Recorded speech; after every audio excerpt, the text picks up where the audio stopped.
están absolutamente abiertos y en lógica de mercado.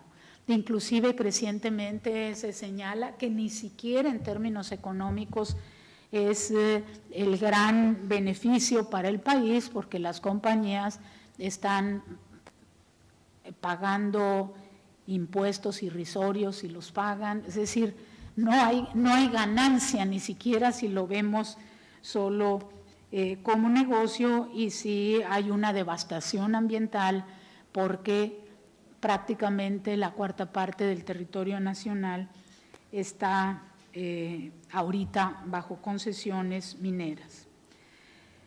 Un segundo escenario es el de la emisión de legislación reglamentaria a ese artículo segundo, correspondiente con las instituciones que ya les hablaba en el capítulo de políticas.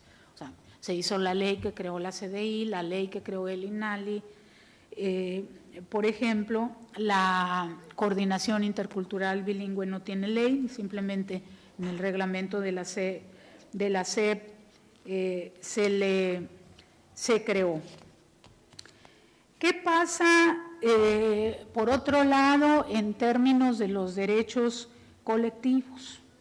Bien han dicho que a las leyes hay que analizarlas no solo por lo que dicen, sino por lo que callan. El Estado está pasando por encima de los derechos reconocidos en el plano internacional, que ya mencionábamos, el convenio, la declaración, y ha legislado omitiendo o distorsionando su impacto. Un ejemplo de ello es la aprobación unánime de una reforma en 2009 al artículo 17 constitucional para determinar la acción colectiva no ciudadana, como se demandó, sino tutelada por instancias gubernamentales, la Comisión Nacional para la Protección y Defensa de los Usuarios de Servicios Financieros, la CONDUCEF, la PROFECO, Procuraduría de Defensa del Consumidor, la PROFEPA. De manera expresa se dice: las leyes que expide el Congreso de la Unión regularán los derechos colectivos, los cuales solamente podrán establecerse en materia de protección al consumidor, usuarios de servicios financieros y protección al ambiente. ¿Quién se acuerda de que la esencia del debate relativo a los derechos de los pueblos indígenas se dio en torno a que se trata de derechos colectivos y difusos? Ahora resulta que derechos colectivos solo podrán establecerse en las tres materias anotadas. Si nos vamos a la jurisprudencia, no está mejor el panorama, por eso es que le puse problemario al capítulo. La Suprema Corte de Justicia, donde, como les decía, su más avanzado y cercano ministro es del 10%, del derecho en 10%, tiene la tendencia a considerar el énfasis en los derechos individuales y la negación a los derechos del pueblo. Y digo tiene la tendencia porque hay ejemplos que seguramente se van a comentar algunos mañana, hay ejemplos que no tanto desde la Suprema Corte, sino desde juzgados, sobre todo mucho en materia agraria, también juzgados de distritos, está crecientemente, son 3 o 4 casos que conocemos en todo el país, pero que llama la atención que estén abriendo a la incorporación del derecho indígena en determinados planos, y le está llegando a la Corte este tipo de decisiones que esperemos que resuelvan. La Corte hoy en día tiene resoluciones en materia de derecho al traductor y los defiende patria o muerte, diríamos, el derecho al traductor. Pero cuando le llegó un caso en materia agraria donde unas autoridades de Ocotepec, Morelos, reclamaban la autonomía, la Corte resolvió diciendo que las autoridades agrarias prevalecen sobre las autoridades del pueblo. Es decir, otra vez, es el 27 constitucional, el artículo de primera clase, el segundo constitucional de segunda clase. Por eso tal vez le pusieron segundo. En conclusión, observamos que prevalece una clara tendencia a la justiciabilidad relativa a derechos individuales. Los derechos colectivos, con ser constitucionales y contar con respaldo en derecho internacional, resultan, como decía, subordinados a legislación secundaria.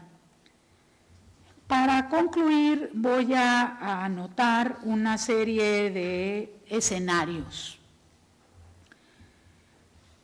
En primer lugar, tenemos que las inserciones de normas relativas a derecho indígena en el orden constitucional latinoamericano se expresan avances en el terreno de las reivindicaciones de los pueblos indígenas. Eso no cabe duda. No cabe duda que, como decía Carlos Tello, que fue director del INI y buen amigo, siempre me decía, es que no es lo mismo tener los derechos que no tenerlos. Y yo creo que tiene razón, porque, bueno, tenerlos sirve para pelearlos. Pero su ejercicio se ve limitado precisamente porque estas normas están inmersas en un orden jurídico que sigue obedeciendo a la lógica de la homogeneidad cultural, además de confrontar crecientemente las aspiraciones neoliberales de los estados de la región.